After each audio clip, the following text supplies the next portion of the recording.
almost lost pick. I mean, onto the first phase for the side of Yellowstone and Baldur. It seemed like it's the Khalid. Broken walls means Khalid, right? Yep, that is perfect. You don't need to use no raging sandstorms to get past any of those obstacles in the way. And Khalid is just going to be a lot more annoying. And the best part is you could still flex him on the gold lane because he does have a lot of damage. So he still would work very, very well if they really want to play him in these objectives. So keeping that aside, we also have the next set of bans coming up, and they're going to open up with a Novaria ban. And I'm kind of confused. Do you really think the Nova would have been a major issue, or is it because it's broken walls? You don't want to like the opponents to understand from which angle they're coming from. I feel like Novara is a situational, and you want a Novaria when you go ballsy team fights. And Novaria is good against all of those.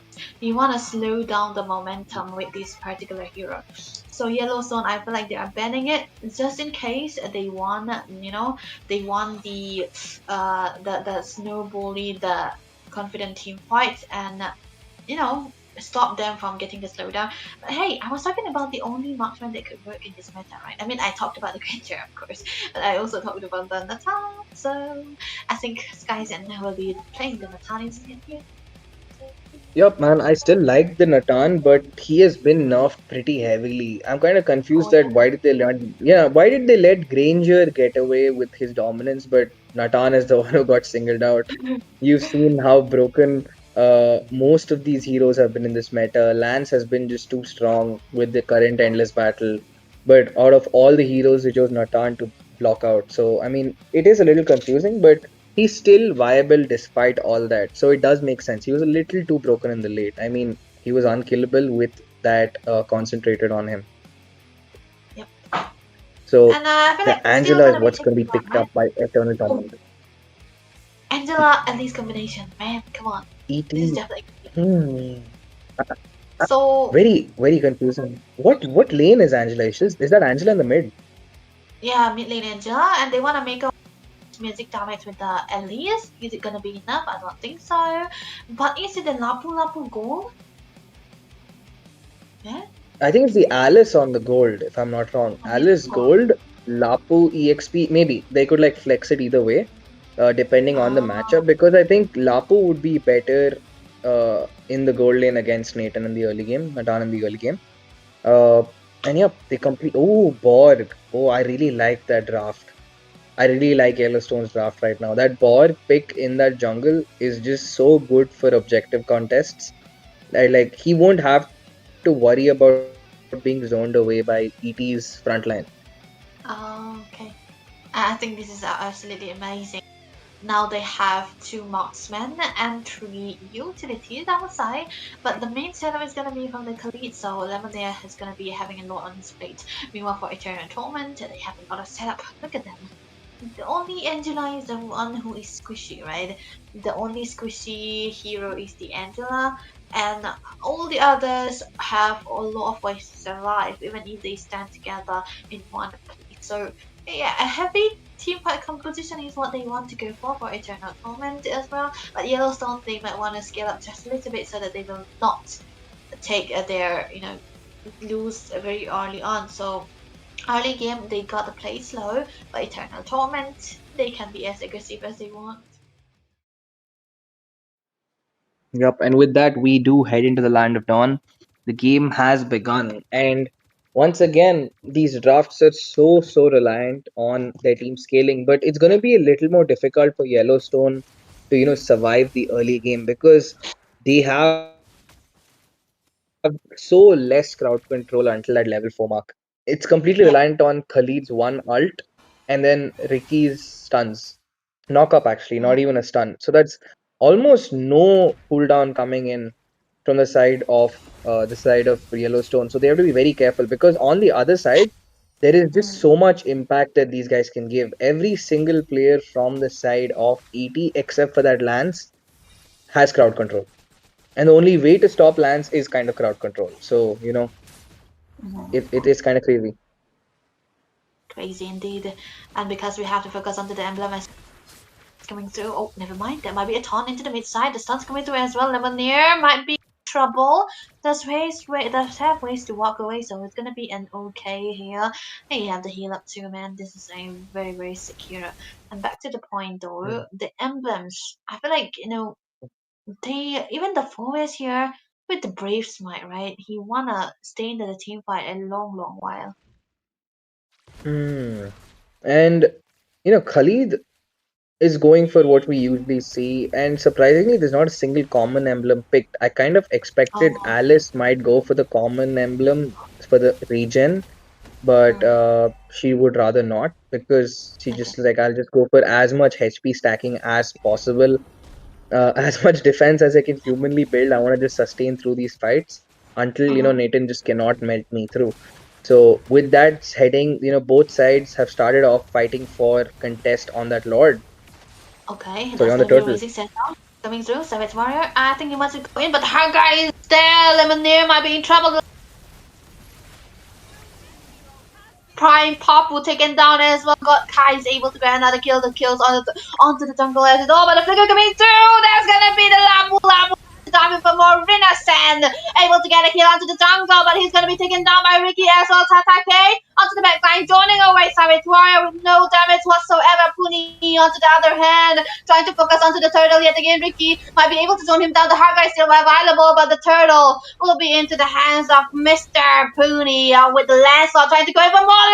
Dyson might be taken down to a very, very low. We have the to be able to survive. There was a very, very close call, but hey, on the other hand, that might be a re-engagement coming through, but Prime Papu will not be able to do anything right now. Lemon, they are able to creep out onto the base and stringing their places and trying to regain back their map control. Yup, and that was a little very cocky coming in from the side of Nathan, the way he used his superposition at the very end.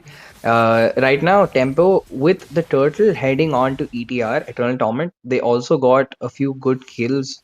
Like, they were able to prioritize their kills a little better. So Mhm. with that, Eternal Torment is at a very slight marginal lead. But that lead, they have to do it quick, because they have to begin their Yeah. snowball. Like, you have taken out Kais on the jungle, you have taken out Lemonair, but the point is Mhm. these guys are not the main targets. You have to knock down Savage Warrior there. You have to focus on to Sky Zen.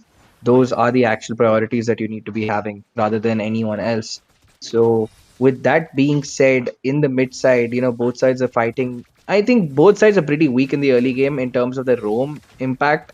I think it's only the Mhm. roamers who really can set the tempo. Both the Angela Yeah. and the Kimi very, very weak in the early game in terms of their impact on that match. True. That has to be it. But hey, on the other hand, there might be Pony trying to go in onto Savage Warrior, able to go Mhm. away, does have the Phantom Execution, walking away without any casualty right now, but that was a bold move coming from a Lancelot. Either way, I think he wasn't able to get the small camp, so it was all not in favor, but still, Lemony are trying to lurk around, zooming out a little bit of a region, so yeah, they will not be able to engage onto this hero so far. They have to be careful though. Oh, okay. Puni is at his blue, and Kais has already begun the turtle Oh. contest. So what ETR needs to do now is to stop that contest from happening. But there's the hard guard, Debbie. Yeah, grabbing pot, Kai's able to get that turtle as well, but the stun coming through. Lemonade might be in trouble. They can but it's gonna be Ricky into the midst of it all trying to get something, but Pony will be able to take Lemonade down. There might be a tit coming through as well, Tataka into the backside, but it's gonna be Ricky getting caught into the midst of it all, still able to flicker away to safety. It's gonna be the Roma taken down for the turtle into the hands of Yellowstone. They are able to walk away with one casualty. So let's see what the item is gonna be looking like, Baldur. Yep. And with that, look at the gold ranking. Clearly, Renocent is holding his own against Kaizen. It was a good decision to send Lapu on that gold lane because he's having the range to actually clear it out with his blades rather than get poked down by the Natan constantly. Kaizen also catching up quite close. But otherwise, the rest of the gold is completely dominated from the side of Yellowstone. They do have a little early game, but those rankings are changing quite quick. In terms of itemization, Angela already picked up that flask. And to be Oh. honest, you can't play the double roam anymore. Oh, Lemonade! Oh, it's gonna be a ton. Lemon there being peeled up to on. He have the heal, but it's gonna be Renosen. But it's gonna be a damn AOZ onto Lemon there, taking down Prime Pabu with the perfect execution. They might be trying to go in for more. There's gonna be the least attacking into the backline, trying to get a kill onto Sevis. Were able to chunk him down with a low HP, but Skyzen able to get a kill onto Prime Papu as well. A lot of low HPs coming through. The hard guard is still available, but Skyzen will be removed directly. Tatake with a kill of his own, able to take down the goal laner for the side of Yellowstone. And with that, Kaizen is taken down, and that's not looking good for them. They've also lost out Lemonade, and this is not the early game that you want Yellowstone to be having. Yellowstone has to make sure that they, keep their, they don't lose out any trades in the early game. It's okay if they lose objectives. They have kind of been even in terms of the objectives so far. But by losing these bodies, losing these members, you're delaying the growth potential of your own team. As Kais is going to take up an uncontested retribution, there is a fight coming in. What the hell? That was actually a close call. One kill into the hands of the side of Eternal Torment, but they're trying to go able to walk in. That's going to be Main Kai trying to go in with the last insanity, but Skyzen able to take Renosen down. They're trying to go in for Moriki, grabbing a kill onto Tiger as well. But Puni is the only survivor. He was able to get a kill on Skyzen as well. The stun coming through. One more hit, and Lemon there with the shutdown onto Puni, able to wipe out the members on the side of Eternal Torment. They lost their goal laner, but they are able to get an unofficial wiped out for the side of Eternal Torment. And Debbie, I'm just so confused. I mean, I did not think it didn't make sense for Eternal Torment to go in for that contest right after, they got that objective. And look at that once again. I mean, I was so confused as to why they committed so heavily on Kais, who has his complete Firaga armor. He just got that turtle Yeah. shield, and they paid the price for it. Eternal Torment just gave the snowball that they were building up for themselves on a silver platter to the side of EYS. Was actually very, very like I mean unprecedented as well. But hey, it's gonna be all in favor of Yellowstone right now because they have the goal lead 2.6k is what they need right now. The top lane they will not be able to still get it, but Warx already secured a buy god Kai's here, so he's able to get out those this decent amount of true damage too. And the fact that Tiger is rushing on to the enchanted talisman rather than the glowing one, I think they need the anti heal as soon as possible. Yep, and look at that. Gato did go for the Dom Ice, and one thing I love about the new revamped Dom Ice is you can build anti-heal without having to lose out sustainability because now it Mm, gives you both physic and magic defense, and yeah, yeah. that defense actually stacks up based on how actively you're involved in the fights.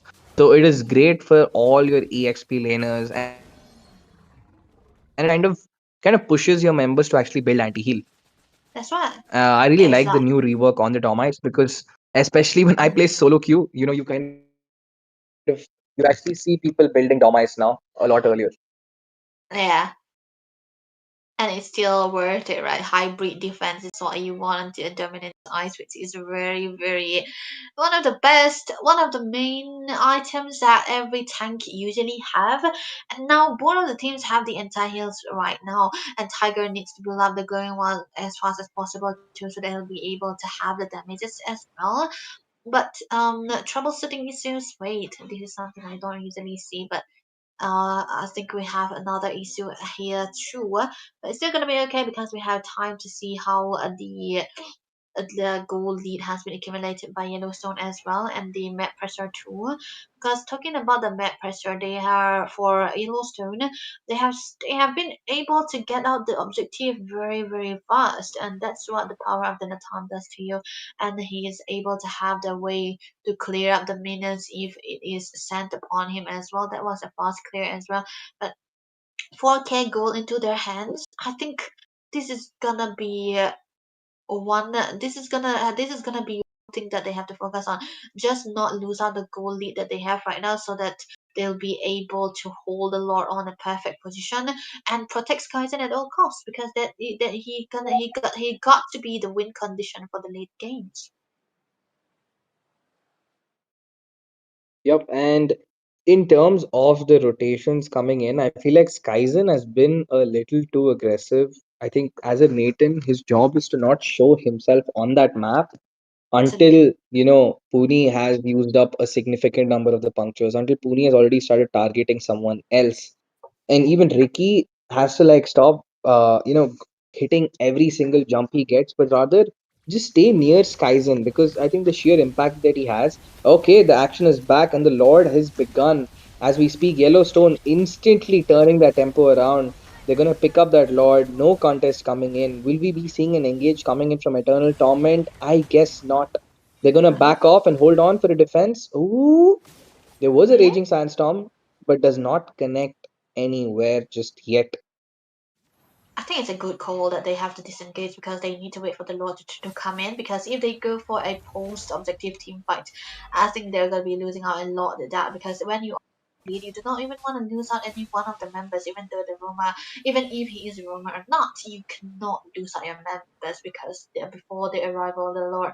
The Lord, which is gonna be marching to the bottom lane, which is definitely gonna be the one of the most endangered one too. Hey, they might eventually capitalize onto this and try to get onto the altar turrets right now, but knowing it so far, never mind. It's gonna be Ricky trying to jump in with Inferno Pursuit, able to zone them away. One turret's already taken down. And dude, Debbie, we just saw that one wipeout has now translated onto a 5k gold lead. Yeah. Oh, Tatakai. That might be in trouble. Skyzen taken down as early as possible. They might try to go in for more. Tataka element there. He's taken down very low. This is gonna be re-engaged to Ricky, able to jump with the Inferno Person, able to sustain quite a lot. Lemon there have to flicker away, but Kai's in the midst of it all, able to grab a kill onto Rinda stand. But on the other hand, it's gonna be the Holy Blessing, able to help Puppy survive. He will not be taken down just yet, but Skyzen is the one who is removed. It could have been a great factor for Eternal Torment, but Tatakai, the engagement, the initiation was perfectly on point. I mean, that's exactly what you want from your Alice. And at the same Yeah. time, that's not what you want from your gold owner, because Kaizen, Mm-hmm. again, despite having the Purify, has been caught out for the third time. Half the kills that Eternal Torment has got has been on the gold lane. And looking at the damage dealt stats too, the damage output coming in from the Nathan has been subpar. He has got his Holy Crystal now, so hopefully we Yeah. might be seeing a change in those stats. But surprisingly, both the What? Kimi and Nathan, both the actual camp. Ooh, Reno Singh. Skyzen yet another time taking down more time.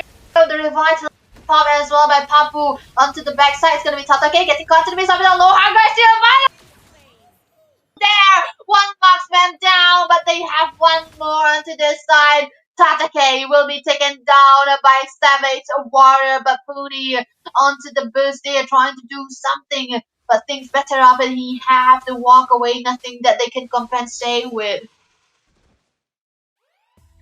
Yup, man. And with the way the situation is turning out, level ranking, it's surprisingly the Xborg who hits the level 15 before anybody else. And that's crazy. I mean, that's very crazy to see. And all the way at the bottom, it's gonna be Papu with on that Gatot. He, so far he's not been really able to spot out anyone by himself. And if he is, he's holding on to the vision a lot. So he's not really getting the EXP that he wants to. And Skyzen right now has to clutch up for his team. He's dishing out damage on that Lord. Is there an engage? Yes, there is. Why is Gatot so deep? What? He's so deep into the enemy's territory. Down as early as possible, even without the last insanity, but got Kais with the security onto the Lord this time around. Eternal Torment. They need to be careful. They should not go for the engagement right now because five members still healthily available for the side of Yellowstone. And look at that. With that being said, the Lord is going to march down the bot side. Looking at the itemization, there it is, the rework Guardian helmet. It's just so good against the true damage that Lancelot would be dealing. until they get the antique. The best part is you will keep healing outside of fights, so the teams can constantly be, re-engaging for fights. At the same time, it also gives you flat damage reduction for each damage dealt above 500, and also heals the HP back. It does That's not just right. nullify; it also heals it back to you, which is absolutely beautiful. And with that Lodge marching down the top side, there's no way they're gonna hold on to the bot side turret. Ricky, I think he was trying to use out the passive and dash upon onto Puni right now, but it's gonna be an okay one because that's gonna be get a clearance onto this minions right now. But hey, it's gonna be okay here. But onto the bottom lane, the Lord will be able to get the inhibitor down. Kai's with the poking, not letting anyone near. But the Heart Guard will be popped. Tatake into the mid, not able to pop the out. Right member on time, Skies in! Take it very low! Babu will be able to get that kill onto the other hand. It's gonna be a system into as well. Sorry, Fire might be in trouble. Taken down by Tiger yet again. It's gonna be something though. Ricky onto the back line of jumping, but it's gonna be Renus unable to grab that kill. Tiger right now taken down very low. Pony still available, but it's gonna be the last insanity, but the last in mega kill for God Kais. The DPS on the side of Yellowstone taking down Eternal Torment with the successful defense. Oh my God, Debbie, this is not looking good for Yellowstone. They've just thrown their advantage that they built for themselves, because now, looking at the goal difference wise, there's almost no. The craziest part is Exborg has been gapping Lance significantly in terms of gold gain, but Yeah, it's the Lapu who has more gold than the Nathan in the late game. And that is not what you want to be seeing, considering you have two marksmen right now, yeah. and you're seeing them being suppressed completely by uh of all people. It's not Renocent, it's not Tatakai, it's actually Prime and Tiger who are comboing together with Puni to knock down Skyzen off his throne. And this is the fifth time he's fallen so far. And it's not, and later this keeps dragging on. Oh, Ricky! Ricky in for a person. I love the Pony right now trying to go in for more. The retribution will be popping as well. Tatakai into the backside. Not able to sustain quite a lot. Tiger will be taken down by Skies and Ricky trying to do something out there. So we're able to get a kill onto Papu right now. It's gonna be Kai to the poker. Innocent taking a lot of damage. The last insanity still available. The Stone Rose is gonna be popping as well. Ricky trying to go in for more. The Phantom Execution will not be enough to take anyone down. Two members down for the side of Internal Torment. Yellowstone have five of them available. Tatake able to get out the damage that's done, but he's still not the most tankiest member here right now. But Puni trying to go in on the backline as well. Ricky might be getting him caught. The turfy will be used. Renaissance will be the one next taken down. Tatake will be taken very low, but Puni able to get out to Skyline as well. Tatake also removed from the picture. Hardgar will be committed on to Puni right now. He's a low survivor trying to kill it out. Sorry, focusing on to the face. Yellowstone Savage finally after a warrior. long drag, they will be able to end the game. Man, for a game that looked like it would end with that second Lord.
Ladies and gentlemen, welcome back to the Mythic Showdown. Of course, this is gonna be the season 2 of itself, and we're gonna be in for such an exciting series. Not a series, it's gonna be a best of one. And of course, we are back again. We just had a couple of games, and we're here for even more right now. It's gonna be between team, of course, Team Rayuga Esports and versus Yama, if I'm not wrong, right? Don't worry about the names, it will get fixed immediately. But of course, myself, I am Ray. I think at this point you should know me. I'm basically War Drum caster at this point. But yeah, joining me is gonna be Itami, my brother. After a long while, we're in the desk again, and it's of course really nice to see your Giga Chat face with that sharp jawline. Because damn, you cut off all the beard. Why, bro? I really enjoyed that. That look of that movie. That I can't even remember the actor. But anyways, with it, we're gonna be seeing Rayuga Esports and the side of team. Guess who is it? It's gonna be team. Itami, say it. Esports against Team Yama Esports. Yeah, Yama Esports. Yama Esports just have a win in their bag, and they're basically getting close to getting, to winning. I mean, in the sense that top two from each group, there's a group A, group B, 4 teams on each. Top two make it to the Swiss stage. So it's going to be exciting. So let's just dive into the draft. Itami is obviously going to be my analyst tonight. Or do you want to go for some hype, man? I'm good with the analysis for now. And Okay, then analyze this draft. Kowalski analysis. like we already mentioned it out, like this time Yama Esports already have the win previously, and they are facing out Rayuga Esports. So these both of the teams, they belong from the elite leaderboards. So they are trying to find a spot onto the mythical leaderboard as well, and on to qualifying for the wildcard stages. Yama Esports by far are having the momentum. Meanwhile, Rayuga, I think this is the first match they are having onto this day at least. And Yeah. Esports looks like they already have completed out onto the banning phase. It's the regular draft. The Alice has been quite a priority onto the EXP. The Hayabusa, as expected, even after the nerfs, even after the adjustments, they might be respecting, Chocolate Sans Haya, so they don't want to be risking it out. Banning out two of the major junglers right now. And Rayuga Esports regular draft. The Granger is kind of unexpected, but Toby is quite comfortable with the hero. Yeah, Toby's quite comfortable with it, and because of that, I think we might just see the first pick coming in. Maybe a Kimi, maybe a CC, maybe there's so many options. Even can go for a Kalia right now.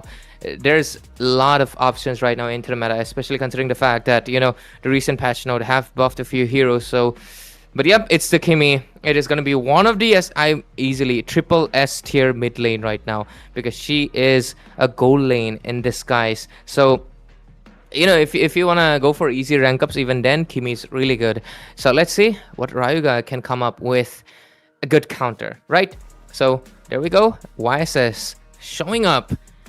Who's going to be the first one though? YSS, as YSS not being banned out, so he is a go-to pick even after the nerfs, as well as the Yuzong. So Yama Esports, Viol also got the hand onto the comfort. Ray, please continue for now. Yeah, no issues for me, because Lapu Lapu popping up here. He's gonna be going for, most likely, yep, he's gonna be, oh wait, they can still make him go to the gold lane. So it is gonna be up for the question which side he's gonna be picking up. But for at least now, he has been picked up, and there we go. It's gonna be the Yama Esports, right? Wait, if I'm not wrong, Raren should be the one playing for it, or was it going to be their other jungler? But yeah, whoever it is, it's going to be a little bit of a Moba, scene happening. But with it, they both have their first 3 priority picks, which is going to be... okay. I was mistaken. It is going to be the third pick, which is the Lunox itself, showing up a little bit maybe late, maybe early to the party. But with it, they both have really strong lineups into their favor. And right now, both of the mid laners are good, but Kimi's better. YSS is better than the, Fredrin. And comparing to Lapu is he's still on the vague area. He can still be for the, gold lane, maybe even the XP lane. So it's going to be mattering which lane he really opts for. So we'll wait out for a while. But of course, Yu Zhang, he's one of those fighters that basically says, I am an EXP laner. And because of that, he will go for that fighter pick. But anyways, I think the bans are going to be showing up. They're going to be going for the marksman bans, but it would be a twist if the Lapu Lapu is the goal in itself. Itami, let me know whenever you're back with a wave, like just say hi to the screen. Okay, he's back. Good to go.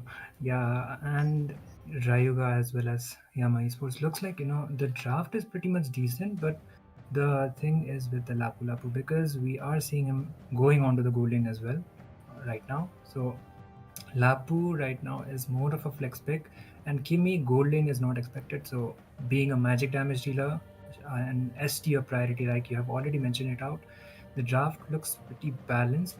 And Rayuga, to answer the beefy kind of a composition, they decided to go out with the Lonox, which is a safer kind of an option because Lonox could have been just banned out onto the second phase, but going onto the safer side, they just picked her out. So she can also go on onto the gold, but mid lane should be more of a priority for the side of Team Rayuga. The draft is pretty much balanced.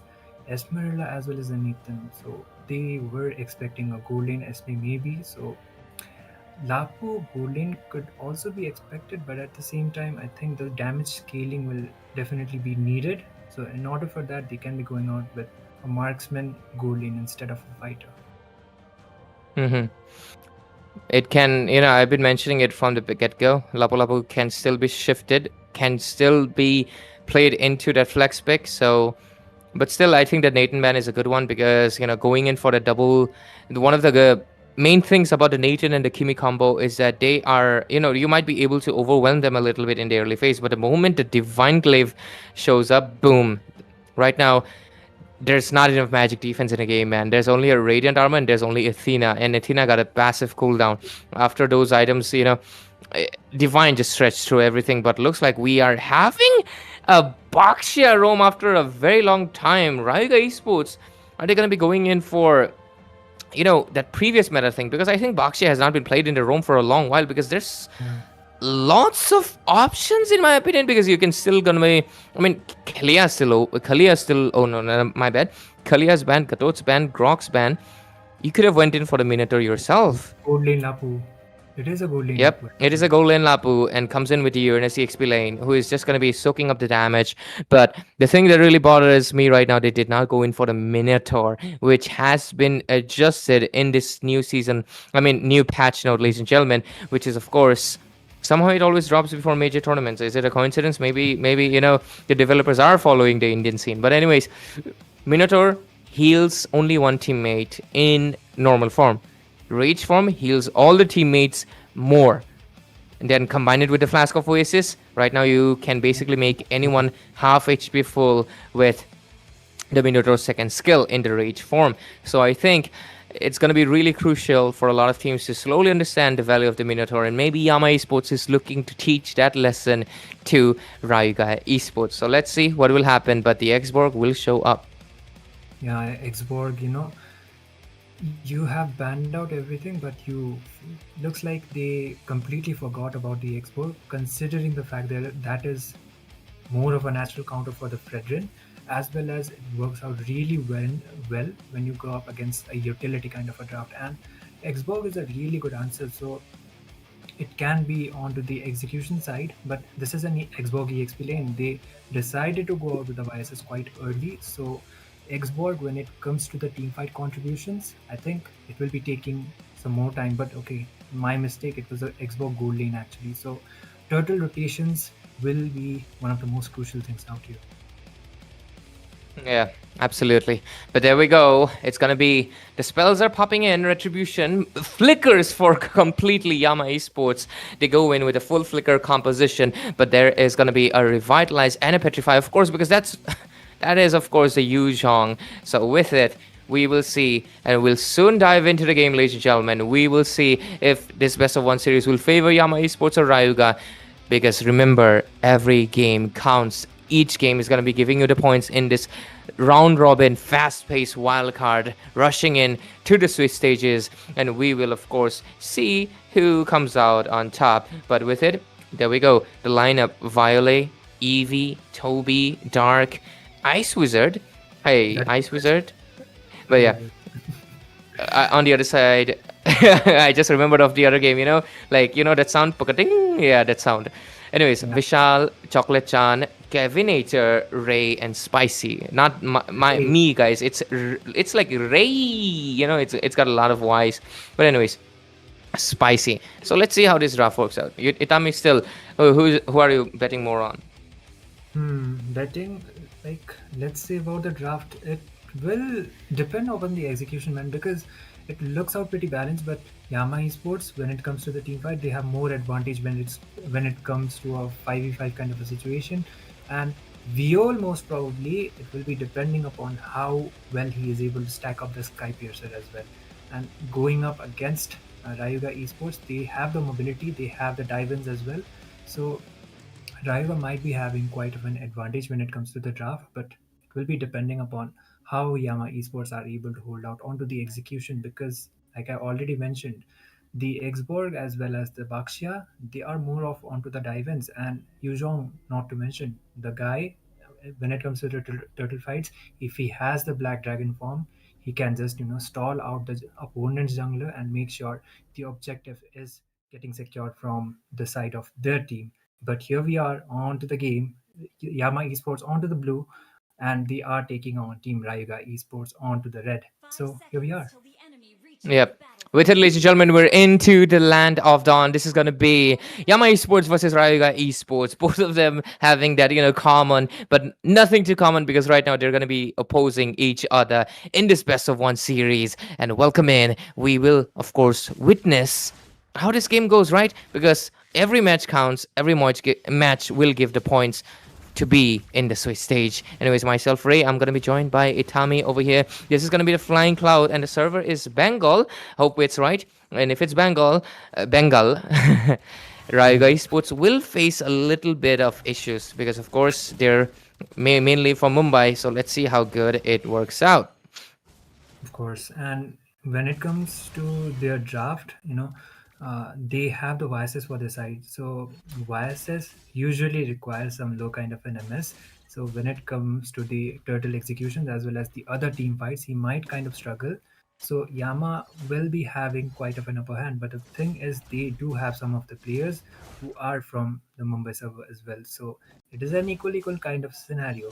But it will be depending upon how well they execute it onto the team fights. There is some skirmish going around onto the top, but still, yet the first blood yet to be drawn, and they are just taking the times trying to get the level 4 mark before that. Yeah. And with it, I think, okay, there comes it. The priority emblem is going to be showing up. Minotaur goes in for, of course, that reducing the spell, which is, of course, important. Basic emblem secured for Uranus. And Fredrin goes in for, okay, third talent, is that necessary? I guess it's good enough. Gimme, of course, it's the standard setup as well. I think other than that, I think most of it just standard, right? It's just standard setup for everyone. Nothing out of the extraordinary here. Yep, everybody got the main things. Yeah, exactly. And turtle already being spawned. I think it is Team Rayuga Esports trying to contest it out first, but there is some skirmish onto the turtle lane. Okay, Turtle Pit. There's going to be a team fight. Black Dragon gets used up a little bit early. Vishal trying to go in. Flickers, not combos in, but is he going to be surviving? He gets immobilized on place. He's most likely going to be the first blood by Eevee. And with it, the Turtle's still going to be going in. They're contending in for it. Can they make it? Yes, they do. YSS gets zoned out of there with the Lapu Lapu, and he also flickers out of there. But at the same time, look at it into the mid lane. Spicy gets a kill onto Dark, but Akimi also secures a kill as well. Trades after trades being made, but Yama Esports somehow comes out on top with 2 for 1. And right now, they even get a turtle. So I would say there is almost 3 advantages, and the Flying Cloud should be helping them rotate in the map a little bit faster. There we go. Look at the Kimi flying. Exactly, and if Viol gets more onto the kill side, then it is a good news for the side of Team Yama Esports because he is going to be the major damage dealer for this side. And if he is able to stack up with the Sky Piercer, then onto the bot side, there is some fights going around. Off cam, Chocolate Chan gets the kill onto Toby apparently. He was taken down by almost 3 people, ambushing him out. But we did see the level ranking that Eevee as well as Violet over right now have a lot of pressure being put in. But let's see, mid lane, look at that. Kimi alone is is really making a statement right now, Rayuga Esports. But yeah, okay. Oh no, the server has been fixed. It's actually Mumbai, and so Chocolate Chan should be having a little bit of comfort time. And Yama is actually the one, who might face a few lags here and there due to the server difference. So let's see, Yama Esports, with the server being against you, will you be in the advantage? But let's look at that. Okay, bottom lane, Brilliance gets used, but the Lunox, you better watch out because they're going to be the main target of Toby. Okay, dashes out, but it's going to be enough though. Flicker as well. A lot of resources just burnt out to get out of there. The score remains at 2-2, but Yama Esports, they're slowly getting a little bit of that goal, man. Yeah, of course. And it kind of makes sense why, they decided to go out for a full utility kind of a draft, because you don't have the server advantage for your side. So going out for an flashy, as let's say an assassin kind of a comp, might not just favor you when your MS is not quite stable. And looks like the turtle has already been spawned. Vesal tries to engage. He doesn't have Petrify yet, and it will be Team Yama trying to contest it out first. But the question is, will Chocolate Chan actually commit? Because he's still trying to clear out the purple. Will the side of Team Rayuga buy enough time? They are trying to buy it out though. Yeah. But anyways, with it, the turtle fight most likely going to be starting in right now. Okay, Yuzhong comes in with a Petrify combo. Is it going to be enough? Oh, Xborg comes in and will take down Ice Wizard, but no, it's the Essence capturing the kill. But look at the Sky Piercer passive right now, kicking in. Lunox gets a kill, Cavinator, but on the other side, Spicy will get punished for his misbehavior into the river area. And with it, Violet right now putting in the pressure back again. They're trying to zone them out, but at the same time, look at the Uranus putting in the pressure as well. The Friendrin comes in, but the Bong does not deal enough damage. He doesn't have enough energy stored inside of him. But right now, okay, putting in the pressure, Brilliance popping in, enough damage might be possible, but no, they actually go back a little bit. Minotaur right now coming in. Okay, Flying Cloud will help the Xborg come back to the fight immediately. Spicy rejoining the fight. It is very extended right now, almost a minute, but I think this turtle will go into the favor of EV again. Yeah, Yama Esports with the second objective actually. And even after those skirmishes, they did lose out the Roma as well as one of the Golina as well, but still they were the ones who were able to have the advantage, and the good zoning coming out from the side of Ice Wizard as well as Dark onto the backside. He was stalling as well as giving enough time for the side of Team Yama Esports to secure the second objective. So looks like slowly but surely the lead is extending. The goal difference is not that massive, but it will depend upon the team fights that will be coming up onto the next few minutes, and they are waiting it out over the bush.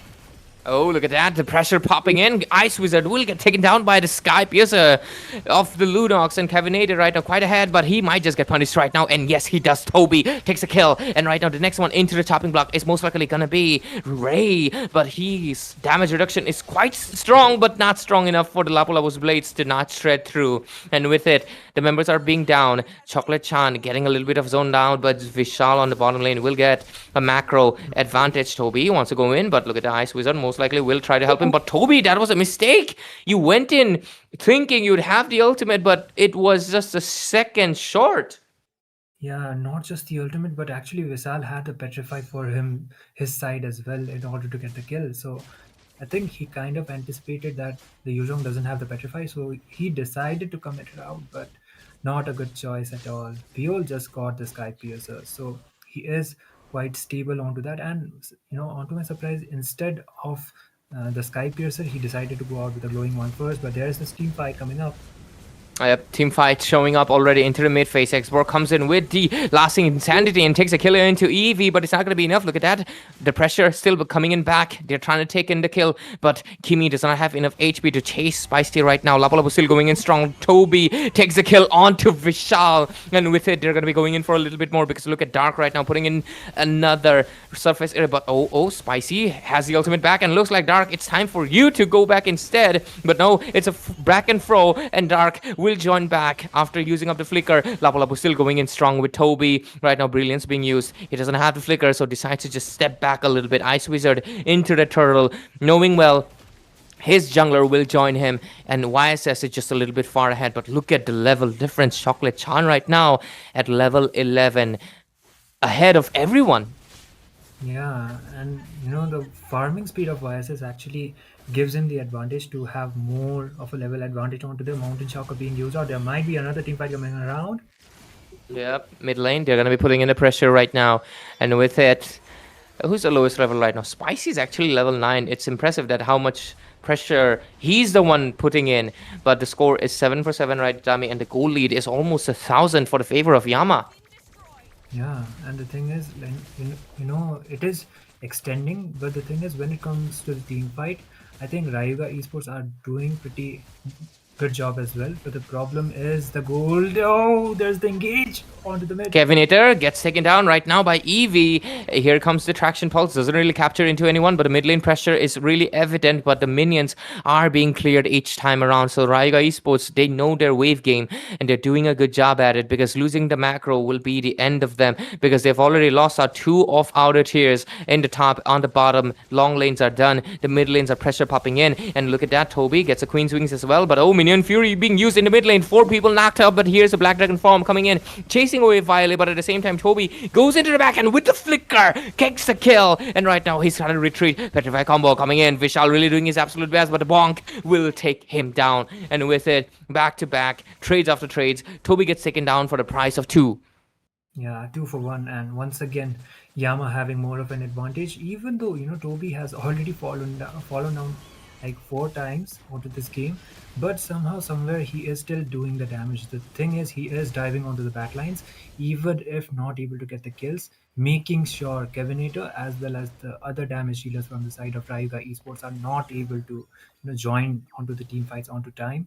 And Vishal was also trying to zone out Viol as much as possible, but when he decided to just go back, there were 3 of the members waiting from the side of Team Yama waiting for him, and they just got the kill onto him. They are trying to secure that objective, but it will be the Lord spawning. And most probably Rayuga Esports will try to contest out for this Lord, but I think for now, they will be avoiding unnecessary skirmishes. Absolutely. Score sits at 10 for 8. The goal lead jumps to 2,000 right now. Rayuga quite behind at this point. They have lost a lot of macro. All their outer tiers are done for. Look at the goal ranking though. Spicy somehow quite ahead. Well, to be fair, he's a goal laner, so he's doing a good job at it. And but at the same time, Violet getting a little bit ahead right now. But look at the pressure building up in the mid lane. Exborg most likely dishing out the damage, but look at Toby forces the brilliance out of the Lunox as well as lasting insanity. And with 2 of their heavy resources already been done, I don't think Lord is gonna be up for grabs for the side of Rayuga Esports. And right now, I think they will put the pressure back into the mid lane again. It's just 1 HP left.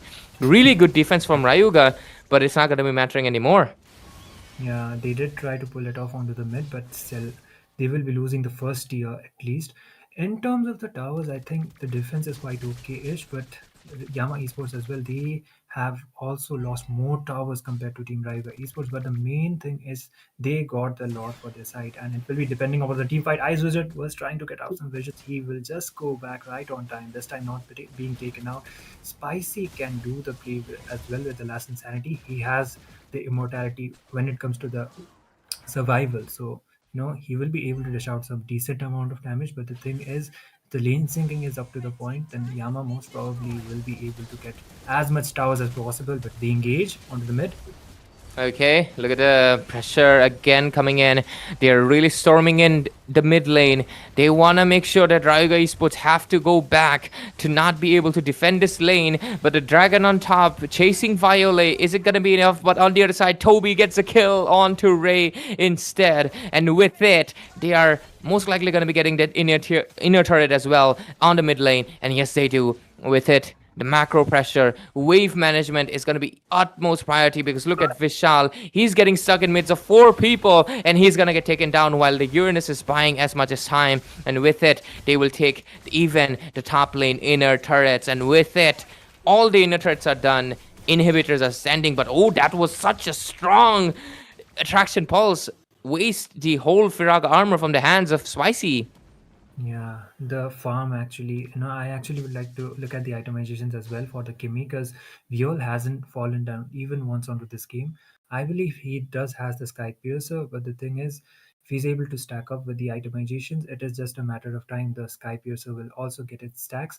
So, in terms of the damage insurance, Yama Esports are also not quite lacking unless the Kimi doesn't fall off, and he got the BOD as well. So he is having quite of an advantage. But the thing is, Rayuga will be requiring some shutdowns. There is the attraction pulse coming around, but the engage will just go back. Mountain Choco also being used out, but I think Yama will try to disengage onto this. But okay, the Fredrin tries to go in, but he just goes back onto the process. It would be better if they just wait out for the Lord and try to end the game as soon as possible. But the bad news for the side of Team Rayuga is it's only the inhibitor towers remaining for the side. Yeah. Look at the gold ranking. Violet, of course, being ahead. Didn't I tell you? It's a gold. It's a marksman in disguise. I mean, she's literally a marksman, right? It's a gold laner in disguise being played in the mid lane. And Labu Labu, he's an EXP laner in disguise playing in the gold lane. You know, that's how the meta is right now. That's why Kimi, in my opinion, is one of the SSS tier, triple S. So if you're one of those players, I would definitely recommend, Kimi. She's the best. Lapu is, of course, showing up. Chocolate Chando trying to catch up in the amount of gold, but look at the pressure coming into that area. This is such a cornered, but at the same time, Toby going into the favor of Chocolate Chan could not survive it. Damage too much. That is Toby really nailing it with the Lapu Lapu gold lane, but at the same time, lasting insanity being dished out. A lot of damage coming into the face of Rayuga Esports, but at the same time, they have enough sustain to go back. Ice Wizard with the heal. Yama Esports still persists. Vishal, you better watch out your moves, and he's trying to do so, but I think Dark, that was a close one with the flicker. He gets back, and right now, let's see. Lord Pit, what will happen? Nothing. It's uncontested. They won't be able to contest it out. There's the Appraiser's Wrath as well being used out, but looks like Spicy was trying to get out some visions. Unfortunately, it won't be enough, and once again, it will be Team Yama Esports able to get down the Lord. The question is still going to be remaining, and it is going to be Team Rayuga will be able to defend this one or not, because when it comes to the itemizations as well as the goal lead, it is favoring Team Yama Esports, and they have the Lord advantage for their side too. So it all depends upon how well Ice Wizard initiates with his Monian Fury. He doesn't have the flicker, so he can be initiating it out, he can be pulled off, he can be playing out a bait, and he can do the job. But the thing is, the other members as well as specifically Viol, he will be the major damage dealer onto this one. So the defense is definitely going to be tough unless some overextension comes up from the side of Team Yama. Most probably Rayuga Esports will be having a tough time. There's the last insanity being used out. It came in a little bit early because the pressure too much gets bonked. Kevin Nater doesn't even see, just a flash, and he's gone. And with it right now, I think with the base almost being exposed because even the bottom lane inhibitor is down, I think they can just go in for a quick end to the Russian. Let's see what will happen. Look at the damage coming in from the Kimi. It's just way too much. Even for the box, she has damage reduction to really do something about it because the Sky Abyssal will kick in. The mega kill gets secured, and this is going to be Violate just absolutely violating the base. But let's see the side of Rayuga, they're trying to best. They're trying to do something of the pressure that they're getting in from the minions. But look at that mid lane. Minions are rushing in. Top lane minions are rushing in. Even the bottom lane minions are going to be showing up pretty soon. But here comes Kevinator back again. Maybe with the wave clear they can do something. But Toby, look at that. Okay, Skybird kicks in again and again and again because that's the next work with 2 health. But it's not going to be mattering because even with 2 health. But no, Evie gets shut it down by the Lunox. But at the end of the day, Yama Esports, with a lot of persistence from Rayuga, will take this game in their pocket, getting another match, getting another point in the round robin table. And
Ladies and gentlemen, welcome back to the Mythic Showdown Season 2. And of course, just like I said, it would have been a short break, but of course, sometimes breaks, it can be a little bit longer than 2 minutes. But anyways, with it, we're going to be coming back to, of course, the best of one series of the Wildcard phase. This is the round robin for the Wildcard itself. Each team gets 2 points for winning their games, which is, of course, best of ones all game. Eternal Tournament right now is going to be facing C3 Miraki, and right now we will see how they face against each other. This is going to be the dangerous grass map. Both of the teams are from Bengal server, so server is not going to be an issue. It's going to be full on, maybe skill issue. Just kidding. Let's see which team comes out on top, gets that points, and gets closer to getting to the fifth stage where the real action lies. Anyways, myself Ray, I'm back again with my brother here, Itami, not real blood, brother from another mother, of course. So anyways, the bans are slowly coming in. Let's see what the first pick will be, and I'm still hoping that Kimi and Zushin most likely will get banned, I think.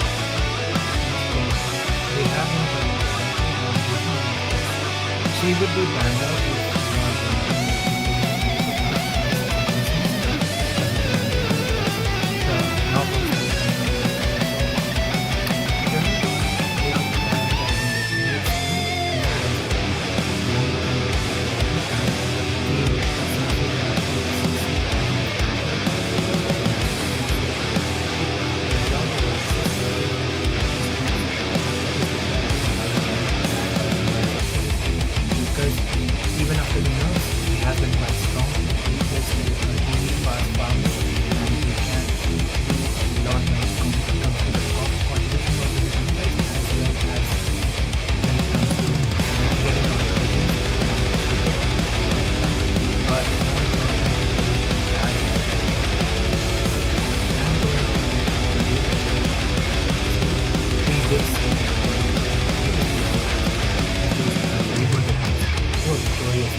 Lapo goal lane as well, because he was diving a lot onto the backlines. Yeah, absolutely right, Tami. So because of that, we clearly witnessed what happened.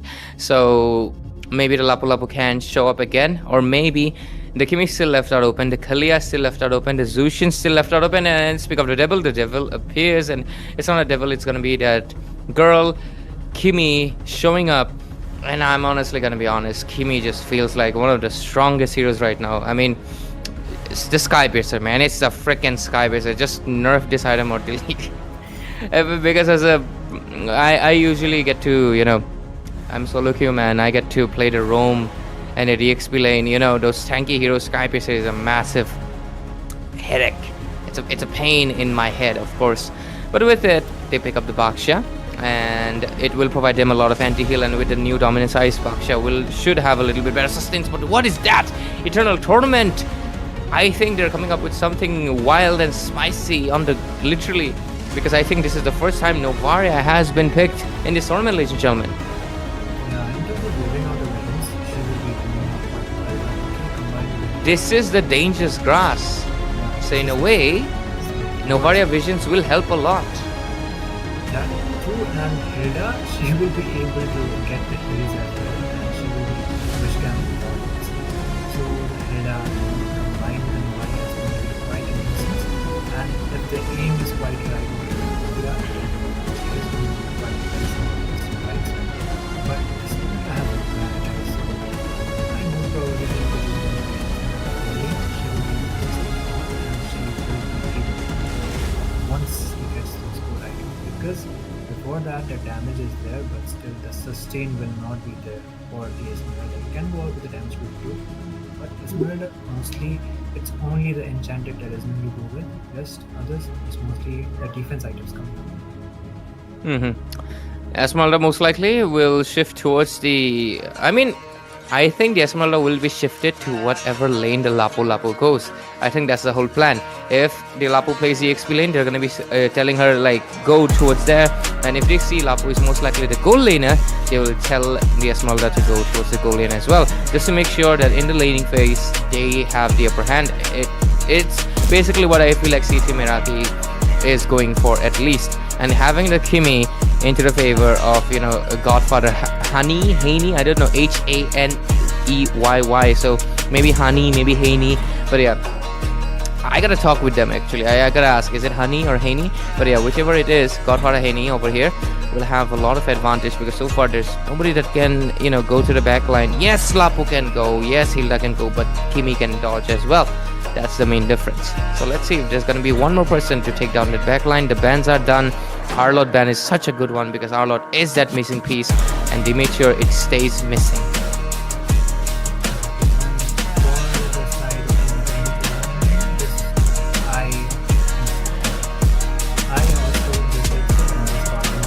Them tournament.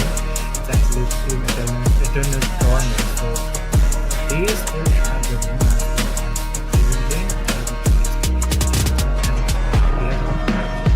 Wherever the Lapo is doing that, following the goal. And you see, I haven't seen it in such a tournament. He has been called an STO kind of support. Recently, after the moves and the adjustment Angela as well as the Florian have been more prioritized combined in the group, so it's kind of rare that we do see a tournament team, but for this game will be supportive. We will be using the hiding one, this will be the Google and the plays side. So I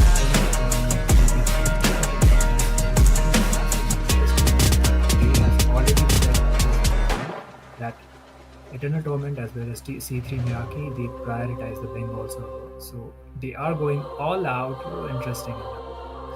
This time, finally, we are seeing a gold lane marksman, and that is going to be a carry. So EXP Lapu Lapu with the room Hilda comeback. Okay. I think the audio is not going. Wait a second. No, audio is going though. Is chat tripping with me or what? Please guys, don't troll. I'm genuinely just curious because if the audio is not going, I am audible but not Itami. Bro, that's what I'm asking. Am I audible? It's me. Itami has a gentle voice, so my voice might not show up, but is my voice audible? So yeah. Check. 1 2 3 1 2 3 1 2 3. Is it audible to you or not? It is audible to me, but maybe. Wow. Broadcaster's mic isn't working. Now it's working. Okay. I hope it is. Yeah, I hope it is. Yeah. But anyways, let's focus back into the draft. Yeah. Thank you. Anyways, let's focus back into the draft. Hey, Tammy, go ahead. Speak louder. Yeah, come on, show the energy. Speak louder it is, and Eternal Torment finally have decided to prioritize a marksman onto the goal lane. That is going to be a carry against a utility kind of a draft. Carry works out really well unless they have a vengeance for their side or maybe a blade armor. And speaking of blade armor, it actually reminds me of Wands, but hey, the draft is over and here we are. Ray, thoughts? Which draft do you actually prefer better? I think C3 Miraki has, onto the damage reliance. They decided to go out with the Kimi once again. When it comes to the damage insurance, in Eternal Torment, they have a lot of options. It can be the Hayabusa, maybe even the Novaria, and of course the carry. Hey, Tammy, take over for a while.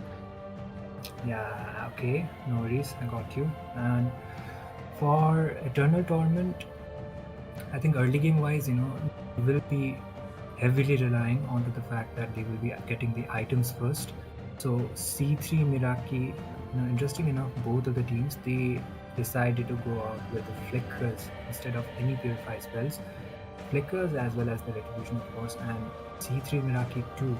They have the utility kind of composition. It will be depending upon how well the Esmeralda is able to farm. The question is, an Esmeralda EXP lane is definitely going to be the thing because the Lapo, wherever the Lapo goes, the Esmeralda is going to be following up.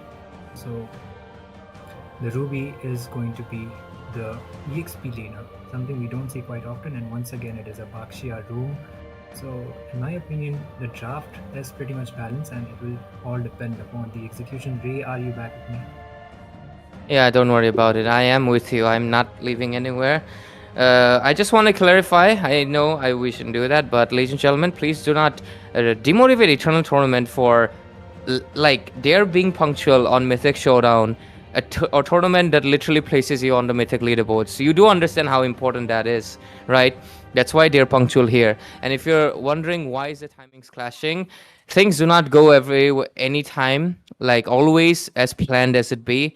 A lot of players and even the stream itself faced a lot of issues, technical difficulties, and internet difficulties because of course Northeast doesn't have, you know, sometimes issues happen, sometimes things are delayed, and sometimes things just do not go as planned, and it just happens. So let it just be, let internal tournament play this game. Whether they win or lose, it doesn't really matter. They still have 2 more games in their favor. They can still win those 2 series. Let them play this match, and of course respect them for being punctual here. And of course I think the final tournament has also, you know, compromise, and they will wait for them, and the match will start soon, and they will go back to the grand finals after all in this one. So do not worry, just enjoy this game. And if you're not supporting anyone, just, you know, wait out there, they'll be there. But anyways, with it, ladies and gentlemen, welcome in for anybody who obviously is here to enjoy. Welcome into the Eternal Torment versus C3 Miraki's game. It's a best of 1 series in the wildcard round robin phase, and it's gonna be, of course, interesting because C3 or Eternal will get the match point, getting the top 2 position in their respective groups and qualifying for the Swiss stage where the real action lies. Of course, and I do hope our audio is audible to the audiences as well. And here we are already on to the game, and for now they are just prioritizing the objectives as well as the core items, let's say, for now, and they are trying to gank up on lane already. The flicker being used out by Tiger quite earlier on. Varia could have been quite ganked up. For now she is able to escape it out, and Eternal Torment are playing it out quite safe. Yeah, and the turtle already being spawned. I think it will be Team C3 Miraki trying to prioritize it first, but Puni is waiting there onto the bush, trying to make a clutch play, or maybe he might be able to get the turtle as well. He just follows up, and that will be Puni. Turtle right on time. He just goes back, but there is the falling star mode onto the Hilda. All of the skills being used out onto the mid side. There is some skirmish going around. Bravest fighter being used out by the Lapu Lapu as well. I am expensive will be the one falling first. It will be the first blood going out for the side of Team Eternal Torment. They just lose out their members as well as the turtle will be going out for the side of Team Eternal. Yep, with it the score is 1-0. Anyways, let's see how this match really goes, right? Anyways, okay, there might be a kill here, and Tiger, that was a very aggressive positioning. What was that? That is just insane. Like, why was he so upfront? Like, look at where he's taken down. Is he lagging? Or maybe, I'm not sure. But yeah, it's both teams are playing in the Bengal server. Maybe he was trying to get a purple buff, but yeah, let's see. Yeah, for now, Eternal Torment as well. They got the turtle. They got the trade as well as the turtle. So if they are able to make a follow-up, then maybe the scenario might be quite different. But another team fight comes up onto the turtle side, onto the purple side. Actually, they just go back, and none of the teammates, they will be getting out some bloods, but the resources are getting wasted out. Puni goes in with the OG Shadow kill, trying to get out the follow-up onto the backside, but he just goes back. Yeah, just cover it. Okay, no worries. And Eternal Torment once again trying to bait out the resources for the side of Team C3 Miraki 2. But in terms of the goal lead, it is quite equal. But Eternal Torment having the turtle advantage. Let's see who will be able to get the second turtle as well. The circling eagle comes up from the middle. They're trying to make a follow up on Super M, and they just decided to disengage right on time. But most probably Eternal Torment will be the one trying to prioritize this turtle. The jungler for the side of Team C3 Miraki is no way onto a position to be contesting it out, and another follow-up might be coming up from their side as well. Oh, there is the ultimate being used out from the Kimi too, and there is some skirmish going around. Bravest fighter comes up from the Lapu Lapu as well as the flick combination right on to Godfather Henny. Tatakai able to get a kill. M is quite low on HP, uses the flicker onto the turtle side. I am expensive, might be able to get a kill onto the Hilda, and that will be Jing able to get the Hilda down. Puni uses the Oiri Shadow kill, trying to secure the turtle right on time, but it will be I am expensive able to get down Puni as well as C3 Miraki will be fighting off. Super M goes down onto the process, but it will be Team C3 Miraki able to get down the turtle. Turtle. Tatakai just goes back as well, and it will be them this time coming top onto the team fight. And looks like Puni won't be getting his purple buff. Yeah. Anyways, looks like I'm not gonna be focusing anyway. Anyways, 3-4 score right now. Eternal Tournament and 3-3 Miraki. Okay, top lane, pressure pops in, and looks like Godfather Haney will get taken down at the same time. Carry was doing his absolute best, and he does succeed. Innocent will get a kill, like, as is necessary, but Ching, okay, let's see what happens here. Oh, that good, really, really great, what do you say? Guiding wind. Oh, Guiding not- winds, yeah, guiding winds. I am too used to calling it the airport, but I mean the airlines. But anyways, the guiding winds is going to be helping. 5-5 score right now. Eternal Torment versus C3 Miraki are going in head to head, and most likely, I mean, both of the teams are builds equal. But let's look at the item builds right now. We will see. I think it's all typical items, right? Nothing out of the ordinary. But Kimi does go for the first item, Sky Piercer. Tiger goes for the first item, Lightning Truncheon as well. Yeah, I think Baksha should be getting that dominant size ASAP though. I think that, I mean, I get it, there's a Hayabusa and a Lapu Lapu, but I think the dominant size would have helped a little bit more due to the new passive, which is, of course, giving you a little bit more hybrid defense. Yeah, of course. And Turtle also could be prioritized from either of the side, but before that, there might be the team fight onto the top side. They are, just playing it out with the resources, but onto the mid, it's just the skirmishes. By far, no trades as well as no overextensions coming out from both of the sides. And itemizations wise, I think the Novaria, onto my surprise, she decided to go out with the Lightning Crunch, and instead, Carry could have been quite ganked up, but the Hilda will be able to provide enough vision. The turtle already being spawned, and looks like Team Eternal Torment will be trying to contest for the turtle, but C3 Miraki will be the one able to contest it first. Bravest Fighter comes up. Okay, team fight is on, but the ultimate astral recall was really beautiful. It connects into multiple people, and right now, Puni will get a kill and end the turtle as well. But no, that kill actually escaped due to the Mathilda's guiding wind just so being sustained full flask of Oasis. And looks like the heals are going to be too much for the Lapu Lapu to be taking, as Tatakai will get taken down. And right now, the pressure is going to be on. And with it, I think C3 Miraki right now has the upper hand. Despite the turtle going into the favor of Puni, they are going to be losing out on a few kills. Not few, just one kill. But look at the mid lane pressure that they're putting in. Beautiful traction pulse, but it really did not really connect. Oh, Hayabusa with the beautiful ultimate takes a kill onto Godfather Haney. And they even have the mid-tier turret, right? And even the bottom, Eternal Torment are really getting all the macro that they really, really wanted. Yeah, the map control is definitely being there because of the fact they were able to get the towers, as well as the Hild are able to provide enough vision for the side of Team Eternal Torment, so that the gank ups as well as the initiations are not being initiated for the side of Team Citra Miraki as it is supposed to. M is really low. He goes back right on time, and he will be able to recall it out, but okay, that will be an important shutdown for the side of Team Eternal Torment. Once again, Renocent will be able to get the kill, and somehow, somewhere, the Scatty pick is working out wonders. Yeah. But anyways, I think Eternal Tournament right now, if they keep on going at this pace, I think they can get this match point that they really need. Because, of course, to get to the Swiss stage, they got to make sure they get the points that are necessary for each game around. But let's just see. Let's just wait. So far, C3 Miraki is still not out of the game yet. 6 minutes, 44 seconds. Let's see what happens, eh? Because they're putting in the pressure with the minions, and they are most likely... Let's see.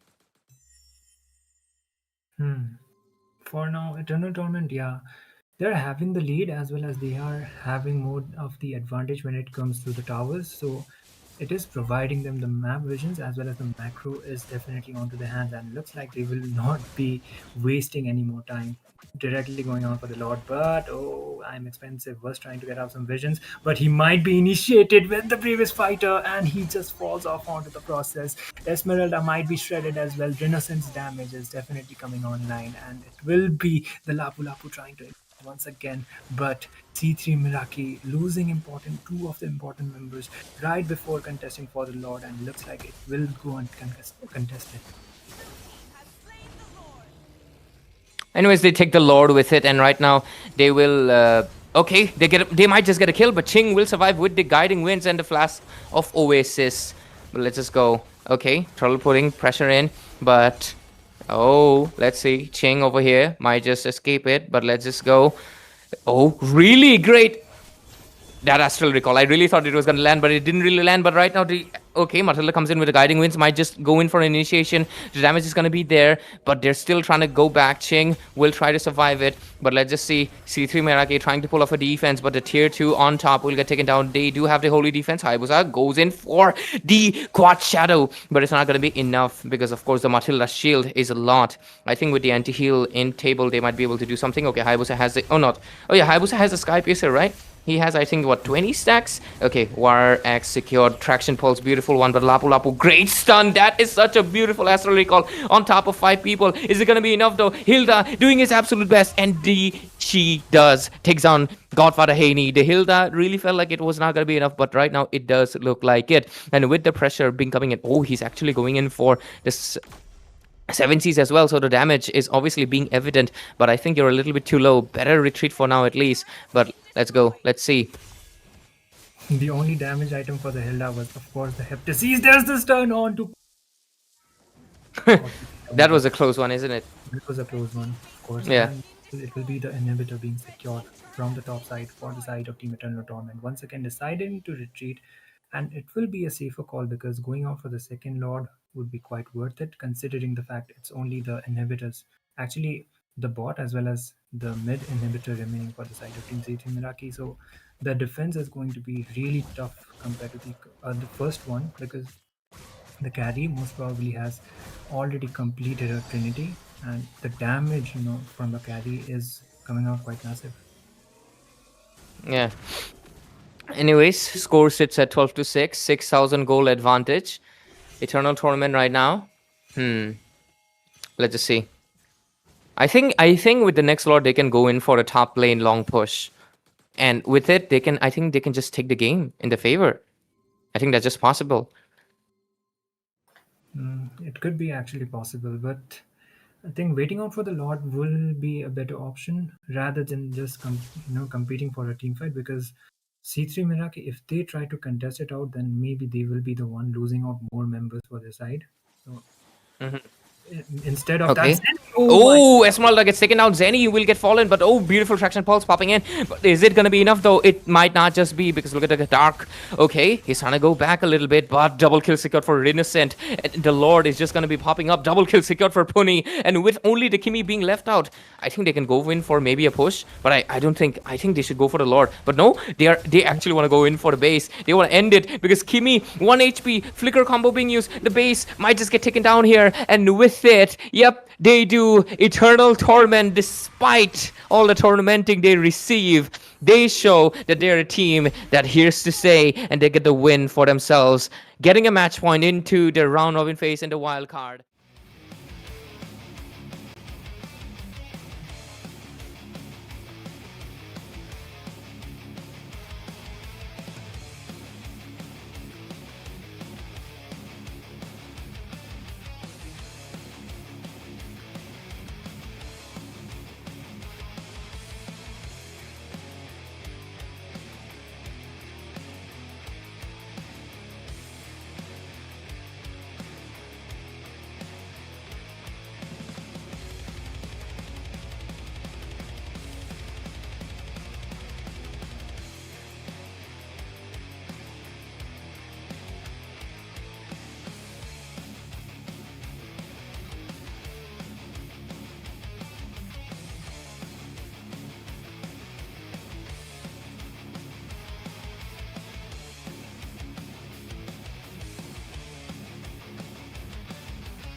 Meraki, they will be having 2 more games, and it will be against the Yellowstone. So the first game, even if it is a loss, I think they will be able to revert it back. But for this game, Eternal Tournament will be coming out like supreme. And yeah, onto the results skin, of course, the Kimi was supposed to be working out onto this game, but unfortunately, 040 KD, not something that we would actually expect from a mid laner, but it is what it is. And the initiations as well as the executions was way better for the side of the mid. Almost a 13-minute game, but they came out on top. Novaria, of course, being more of a utility hero over here, a support one, really providing just one. I mean, mostly the vision, but I think those ultimates were really beautiful because it was mostly just covering like almost all 5 people, right? But anyways, let's just see. 7-1-2. Carry, I think, got the MVP, right? Yeah, Carry gets the MVP because, well, highest gold, highest damage, most likely, and everything. It is basically high in everything. So because of that, I think the Carry was most likely MVP. On the other side, Kimi 040, that is insane.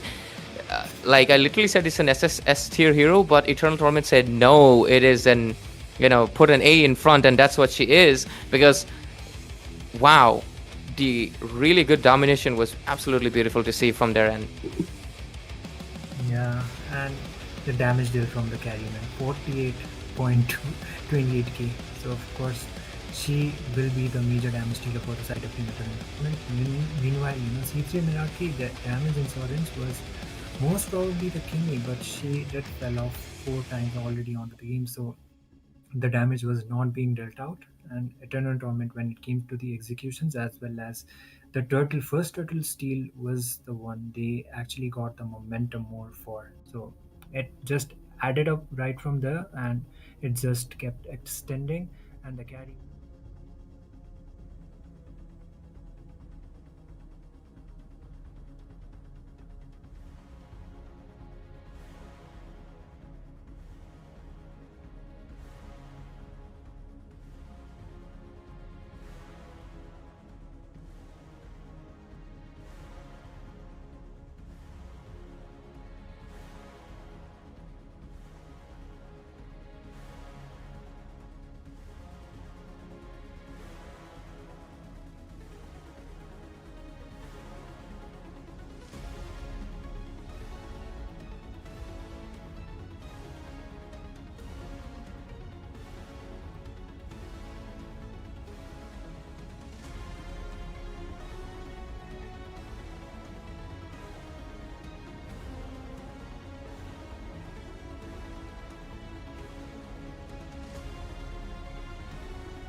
Welcome back, ladies and gentlemen, to the Mythic Showdown Season 2 by War Drum Games, of course. And just like the title says, let the best win.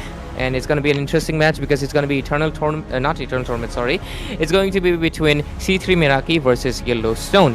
So, let's just see how this game goes out, plays throughout. It's a wildcard phase, and it's a round robin. So every match counts. Every match will get you closer to the Switch stages where the real action will be lying, right? So let's just go into the game and let's just see how it, entails, right? Anyways, I'm your caster Ray, and joining me again is gonna be Debbie. So Debbie, welcome back. Of course, this time you're gonna be static. It's already late hours, right? So let's just go in. Let's just see how the games move. Alright, it's interesting to see that both these two teams have to win this one, right? Because it's crucial for them, no? So yeah. Wait, wait, the bans are already up actually in Eternal Tournament? C3 No, it's gonna be C3 Meraki and Yellowstone, if I'm not wrong. Yeah, it will get fixed. Don't worry about it. And once it's fixed, we'll see the true names. But the map is right. It's gonna be Flying Cloud. So it will definitely help you rotate faster once you recall back, as well as whenever you get taken down. It will. It mostly helps out the mid lane the most because mid lane is the shortest lane, right? So yep. Let's just see how good the mid laners can control the waves and everything. So yeah, with it, the first picks are coming in. There we go. C3 Meraki on the blue side, Yellowstone on the red side. So C3 Meraki right now, they had a rough time. They just lost the game, but let's see. Hey, they qualified for the LAN event, so technically they should be happy. So yeah. Oh, really? Yeah, they qualified. Wow, they that's qualified for amazing. the Hornbill one. So congrats, C3 Meraki again. But anyways, Yellowstone, they come in. And there we go. Oh, they really went for the first pick, Kalea. When the Gatot is still available, right? It's still okay because the Kalea first pick will give out a lot of combination to come through with.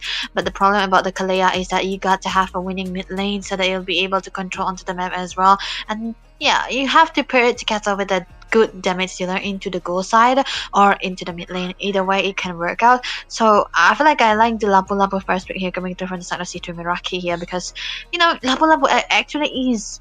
I don't know why this hero in particular has been called a flex pick now because of the gold lane flexibility that he have.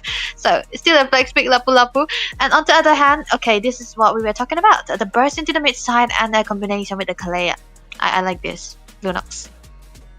I mean, with a pick-off, going for a single target burst is going to be beneficial because pick-off is going to be picking off one person. So Lunox, I feel like she doesn't fit into a lot of people, but Lunox does like this fishy lady because you can combo with it. Xbox showing up a little bit early, but I think it can also be funny enough. This guy is also right now flex. He can be played into the goal lane. Yeah. He can be played into the jungle, but I think most people right now are playing him in the jungle. Sorry, in the goal lane right now. A lot of people have been noticing they're going in goal lane. But yeah, it can also just be a jungle pick, a very traditional one. So let's just see what will happen. C3 Meraki though, right now, let's just see. I feel like they could... Okay, Gatot. Yeah. I think Gatot is actually about the first option you want to go for when you see a Kalea already. So I'm quite surprised that Yellowstone did not ban it out when they wanted the Kalea. It's still okay because you can try to counter it out and wait for the AOZ to come through so that it'll not be getting cancelled upon. I think for C3 Meraki, if they are able to play the Arlot here, the combination could have been good. But still, they are going to be looking at the damage though if they have the Arlot onto their side. So it looked like they might want to go for a good damage into the mid side and maybe a marksman into the gold. How do you feel about the marksman into the gold here? It can be the Natana the Granger because any other marksman can't get it. Nathan Granger and Harry, these three marksmen, they still work. Oh, Harry. Yeah.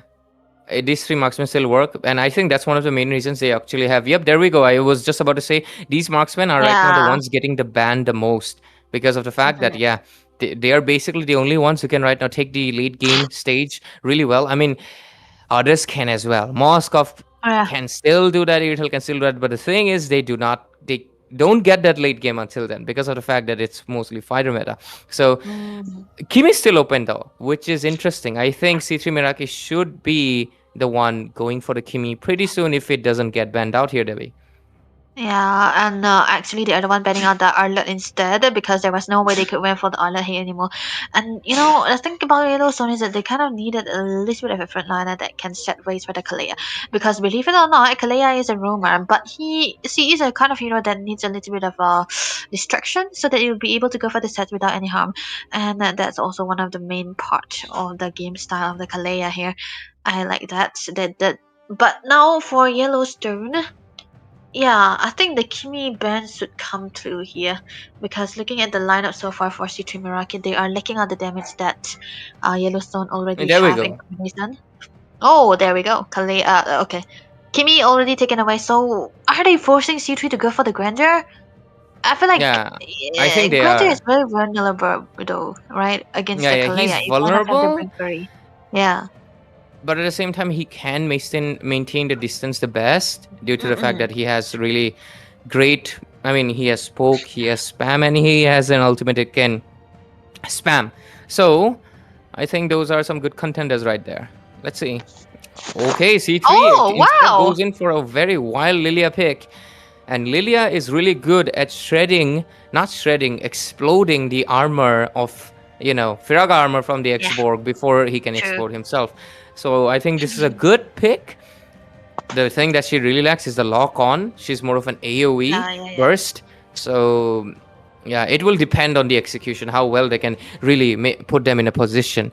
Funny enough, if it was possible, mage roam, those meta, Lilia and Eve are so good because you just make Yeah. a chessboard with with Eve, and then Lilia just you know makes her bombs explode there. So that would have been really fun. But yeah, sadly, that's not a thing. And instead, we're going to be getting the Esmeralda showing up.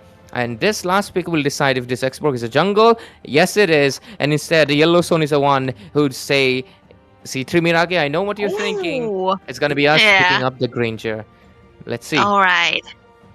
I mean, I kind of like the way they are playing, man. Yellowstone being so genius with the picks that they have so far. Because the thing is, for the Grandeur, it was the only option for C3 Meraki to go on. Now they need to pick up another marksman to have the damages done. And for a fact that Yellowstone removed the, Linux, denied the Linux. And there we go. All the four marksmen, I mean, Gold Lane and Bull Hero that we have already mentioned is going to be picked away. And the Harriet is the only choice. And they all kind of read that out as well because they picked the Esmeralda quite early. So this means that the Xbox is definitely going to be going into the jungle now. Even though it's going to be a win lane for the Esmeralda against the Lapu Lapu. I feel like the gold lane should be a winning lane, right?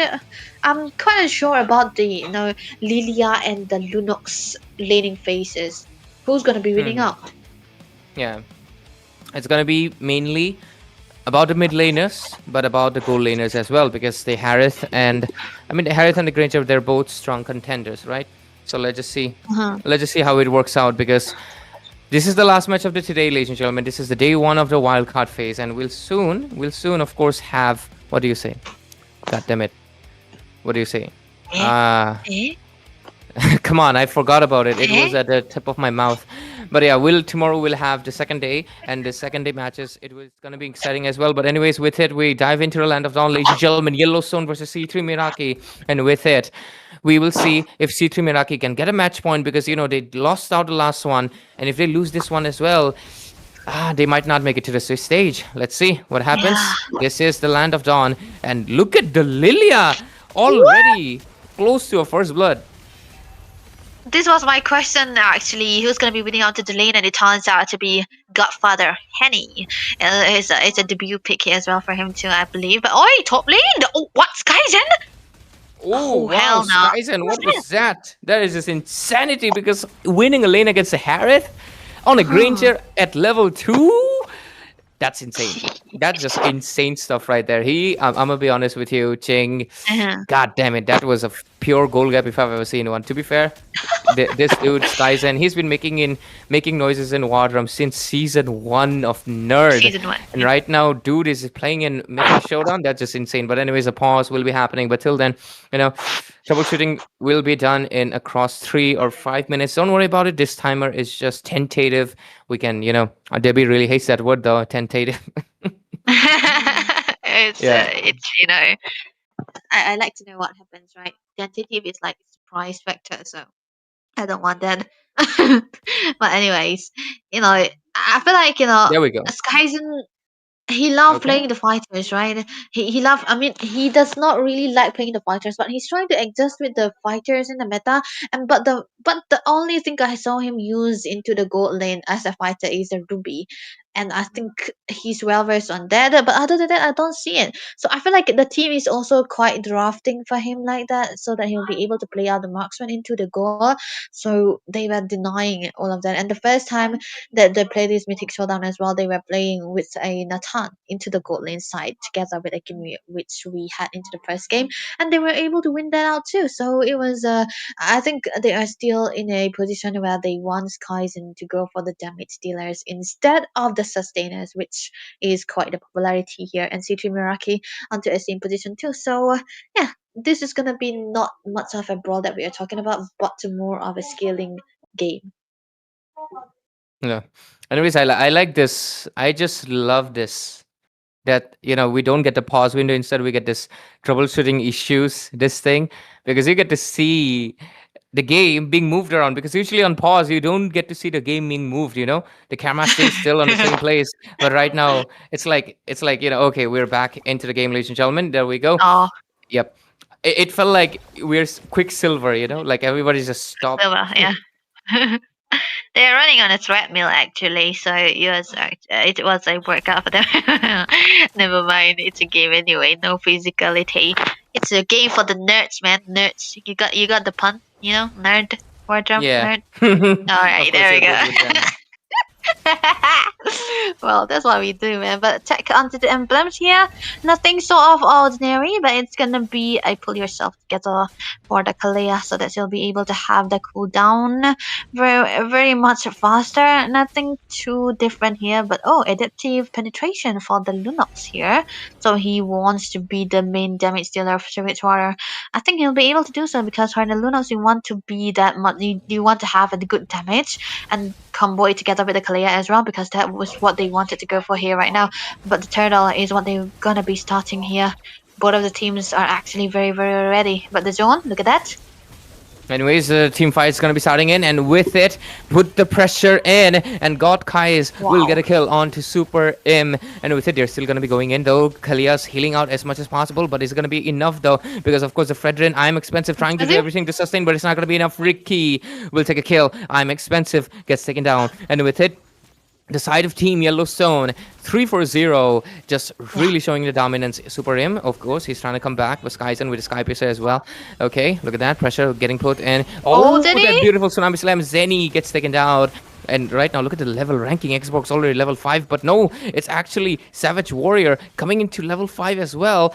A mid laner almost being equal level to a jungler. You're in a little bit of a threat, and who's making it possible is, of course, Savage Warrior. But look at that, I'm expensive, trying to go in for an invasion, trying to equalize the farm as much as possible for himself at least. But okay, Kalia comes in with a pop buff. I think that purple buff, yep, it's gonna be gone because Retribution gets secure. Skyzen though wants to dish out a little bit damage, but I'm expensive. He doesn't want any beef, and he just goes back. Yeah. It just goes back, but still, that's gonna be just the compensation of what they have lost. But you cannot make it out with the turtle. And look at that, Super Im might be getting taunted upon, but yeah, he's gonna be okay. But they're gonna be stealing the small beer right now on expensive. Look at that. Team fight is not what we're here for. It's the 1v1 pickoffs, and Super M 1 HP clutch. Oh my god, but it's still gonna be keep on going. Look at the Xbox dishing out the damage into I'm expensive, and he doesn't get knocked up, but look at Ricky taking so much damage from right now. Is it Hani or Haney? I really want to know. But anyways, look at the Lunox coming in. Oh no, she's actually trying to retreat. Flying Cloud coming in as well. Look at dishing out the damage. Herod comes in and is not able to pop off the ultimate just yet for God Kais. Please tell me something. Is it Hani or Haney? I think it has to be honey right now, man, because that's what I usually say. Might be the New Zealand's honey. You never know. I don't know. Honey, honey. Ones would know, but I don't know. But nevertheless, look at the pokes coming through. Oh, Torn, Skyzen. Okay, looking at the damage popping in. Okay, Savage Warrior does retreat with a billions, but Super Im gets taken down right now. Lapu Lapu still going in strong. God Kai's better watch out because you don't have the Firaka armor, but Kalia Wow. almost came in clutch if it wasn't for the burst that came in from Lilia, Hey. finishing off the deal. But look at the Esmeralda coming in back. She Wow. really wants to take down I'm Expensive, but the Lilia bombs will push him away and goes back to the retreat. Look at the gold and the kills right now, Debbie. Yeah, the goal and the kills, man. It's still in favor for the side of Yellowstone here, but the turtle is gonna be the clean saver for the side of C2 Meraki. But look at that, Ricky not letting them do anything. Look at the jump. Yep. Anyways, look at that pressure being put in right now. Lapu Lapu jump dishing out and dealing the damage as well. But I'm Expensive. Okay, let it go. Oh, okay, I'm Expensive. We'll recall right now. Ricky will just zone them out a little bit. Super I'm still providing the vision, but I think since they don't have the jungler, they can just go back. Yep. God Kais will take the turtle, and with it, 2 turtles down in their favor. Yellowstone having a very dominant game. Dominant game is what they are having right now, and you want to do that, especially when you have a Granzer onto your side. And now the top lane is what C3 Meraki wants. Look at the ton. Anyways. Okay, Oh. top lane, putting in the pressure. Oh, AOG getting used, but there we go. I think, yeah, they just go. this is what they wanted to do, but the turret is what they are going to be able to take it down right now. But Ricky trying to go in for a little bit of a reason against 3 people. Like, you got to be careful, man, because when the Lilia got the right itemization, you will not be available on much time. First wheel onto the hands of Skies, and he's actually the Sky Piercer. And for Kalea, never mind, there might be an invade. Look at that. Invasion popping in. Herod comes in with his Zaman Force. Dishes out the damage, but is it going to be enough? I'm Expensive will be the first one to befall him. Lasting Insanity. Herod dodges it out at the nick of time. Esmeralda really taking his shield away, but is it going to be enough? Though Super Im gets taken down again while Lilia is still trying to defend the mid lane. Granger's almost getting close to taking it down. Lilia most likely will do the black shoes, and yes, she does. But is it going to be enough, though? Look at them. They're still fighting inside the turret. And Lemonaire, you invested too much. Okay, Lapu Lapu comes in with the damage. Skies and flickers Flicker. out of the danger. And with it, they're gonna be all good. Yep, all good, and a good defense onto the mid side too for the turret for the side of C2 Meraki. But Super Im, I don't think he's able to sustain the kind of damage that's coming through from Yellowstone either. He's gonna have to need at least 1 item for him to be that main frontliner. Because the thing about the combination that's coming through from Yellowstone is that God Kai is onto the Xbox has been bursting him quite a lot, and that's kind of, something that you do not want to have onto your side. So for a frontliner, but yeah, it's still working out for them. I feel like the saving grace still for C3 Meraki has to be the Lilia right now for Honey. He's been able to clear it out so good. All he need is the items that is required to burst down Ricky onto the Esmeralda, and he hasn't been able to do that because they are so behind on gold. But okay, they get a last turtle as well. Look at the goal difference. 7-3. Goal lead 3000. Is it comebackable for C3 Meraki? What do you think? Yeah, they could be able to. This is still a way to try to go back into. To try to reach it and equalize it. But the thing is, for C2 Meraki, they are gonna be doing fine with the turrets that's been still left for their side because they have a Lilia and a Herod all together. And even though it's hard to believe, the Lilia kind of stars and low into the later part of this game where she's got the damage items on point, and you don't really see the damage she do because she's not a burst damage. She's a continuous kind of damage dealer. And when you have the items onto your kit like the butterflies or even the glowing one, that's where the real damage signs in. But Ricky jumping in. Okay, is that gonna be an engage for him, Ricky? Whoa, that AOG is a really good one, but they are able to dodge it immediately. But look at the damage that's popping in from C3 Meraki right now. Ching has enough damage to take down God Kais, and right now the whole side of Yellowstone has to go back to the base. Ricky's still getting a little bit stuck there, but wow. Was that Zenny? Did he intend to dash away or dash in? Because I feel like he could have went in, but I guess since he doesn't have the bravest fighter, he decides to go back. But with it, the pressure still being linked up on the mid lane. Ricky is trying to sustain as much as as possible. But Ching comes in with his Zaman Force. He is out of the range to get his Wow. reset on the S2. And that's how D's Ricky is going to be surviving for now, at least. For now, it's gonna be there, but there might be an engage coming through again. Jenny popping out the Brace Fighter right now, but look at the clearance from Lilia, man. This is too much for Henny. They are trying to rush in. Look at that. Okay, Zenny gets taken down, and with it, Esborg right now coming back. Ching also gets forced in. It looks like CT Miraki, their time to shine is right now gone again. It really felt like they were making a little bit of a comeback. Yeah. But again, Yellowstone right now, 4,000 goal lead, even more than before. 9-4 score. Under 10 minutes as the Lord is up, and I think this Lord will also go uncontested because what is that? Ricky all alone trying to take down the Lilia, but I think he has the black shoes, and I think they will retreat. Lord gets taken down by the Lunox's HP base damage, and the Esmeralda will fall, but it was enough good distraction, and it is enough for God Kais to take a kill, but I think he will pay the price of with his life as God Kais taken down by the AOG and Zenny's damage, but at the same time, Ching dishing out the damage. Lemonaire will also pay a price. They went in up, I think, a little bit of an unnecessary fight, Debbie, because that is the Lord they just took. It was like, they are pendulum. They are doing something like, you throw now, I'll throw next. You throw now. You know what I mean? They were throwing it all together. The fact that they are still able to get a trade all across the board is amazing.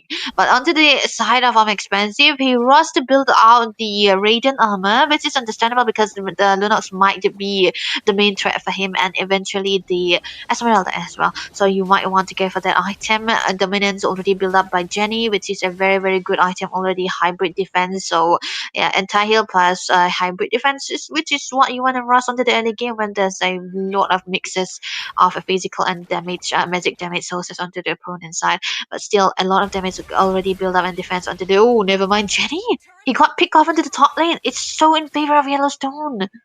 Yeah, look at the goal ranking right now, Debbie, because look at that. Skyzen is 8.65, almost 6,000 goal lead. And Ching is only rank 4 at 6.6. He's behind 2,000. And in front of him are still Savage Warrior with 6.7 and God Kais with 7.3k. Just goes to show that they're really, really ahead. It's just really insane to... Okay, damage taken, gonna be 77,000. Okay, Ricky over here with 73k. Let's see, Lemonaire, 73,000 as well. Oh, yeah, it's mostly the beefy boys, eh? Hey, why am I doing the analysis? Yeah. You go ahead. Because that's what you want, right? But anyway, I feel like this is where the amount of damage coming through from Skyzen makes sense, right? Because he's been free farming quite a lot, able to do a big chunk of damages onto the other side as well. And I don't think Expensive have the defense item that can actually help him survive all of those shots coming through from Skyzen too, which is a very, very fat guy, by the way, with the guns. Heal ranking, Ricky is gonna be out there because this is Ricky we're talking about, and Esmeralda, he stars onto the healer, and the fact that they also have a Kali onto the side with the heal potential, that's actually adding quite a lot to their side too. And I feel like if we look all the rankings that we have seen so far, it's all Savage. I mean Yellowstone here. Look at the engage though. Okay, conceal play. They retreat out of it. Oh. They don't fight. Looks like I think they use the resource a little early though, because Lord's gonna be popping in right now, and this Lord will most likely go to the base. It's a funny seeing the flying cloud, I just love this. I get it. It's not the most impactful, okay? It doesn't change the map like Dangerous Grass or Broken Walls, right?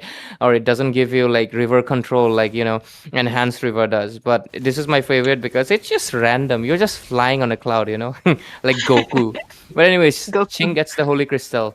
Maybe with the power spike, they might be able to do something about it. But let's see. Lapalabo popping in. The retribution is really crucial, and God Kais gets it. And right now the team fight is on with 5v5 happening, and Zenny will get taken down first off. AOG into the back end. They really want to take down Skyzen, but looks like Skyzen is the one that says no and gets the kill. God Kais is the one securing. Double kill secured for Skyzen. Its Ching was low. Triple kill. Might even make it a Maniac. He goes in with a flicker, and it is a Maniac secured. On the first day of the Wildcard phase. On the last match itself, Skyzen, he was known as the babyface killer because he had the most babyface at Nerd 1. And right now, he's in the Mythic Showdown with his team. And he's making the statement that that babyface killer is back. And with it, ladies and gentlemen, we will see Yellowstone take this game, getting a match point. into the wildcard phase round robin, and with it, they're a little bit closer to getting. I think they're already really close to qualifying Swiss stage. We'll soon find out when we.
I mean, we do see how long it takes for the mid lane to fall for C2 Meraki because they have a Lilia always protecting that turret, and that kind of makes sense that they should be able to clear it out even if they were trying to hold on just a little bit. Yeah, the damage already coming through from the Son of Yellowstone was too much at that point. Mr. Skyzen Zero Deathsman, he went for the Sky Pacer first build and able to get all those kills. Even though without a full stack, he was already very healthy, and him able to survive all of this dive combination coming through from C2 and Marky already is a very good positioning enough. And I feel like he was so ready, right? They have the front line, they have the combination, and they have the heal as well. And Ricky always kiting in and out. It's kind of helping them quite a lot because the way that C2 Meraki were playing, they were trying to go for a little bit of a rush, and they want to go together in a team fight, and that has been disturbed by Ricky quite a lot because he has been going on to the backlines, coming back, going in, and at one point of the time, Skyzen was free hitting, and that's the minute that he got right there. Absolutely right, Debbie. Thank you for a great, of course, analysis. And I think we'll just go back to the caster's desk right now, and we'll close it off for tonight because it's already been 10:30.